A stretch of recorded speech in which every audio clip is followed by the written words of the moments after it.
சற்றுமுன் பாத்தீங்கன்னா, பிரபலமான யூடியூப் இர்ஃபான் மிகப்பெரிய துன்பத்தில் சம்பவம் நடந்திருக்கு.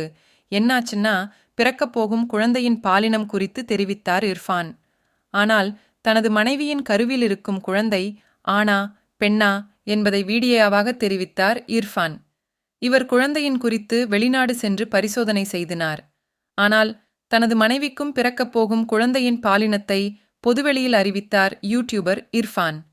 ஆனால், கருவில் இருக்கும் பாலினத்தை முன்கூட்டியே கண்டறிதால் பெண் சிசு கொலை அதிகரித்து வந்த நிலையில் பாலின சமத்துவத்தை பேணும் வகையில் கடந்த 1934ஆம் ஆண்டு பிறப்புக்கு முன்பே பாலினம் கண்டறிதல் தடைச் சட்டம் இந்தியாவின் அறிமுகப்படுத்தப்பட்டதுன. இதை பார்த்த சுகாதாரத்துறை நடவடிக்கை எடுத்தார். அனல் தனது செயலுக்கு மன்னிப்பு கோரினார் யூடியூப் இர்ஃபான். இதை பற்றி உங்கள் கருத்து தினை கமெண்ட் செயல்கள். Please subscribe the channel loading news நேரலாய்.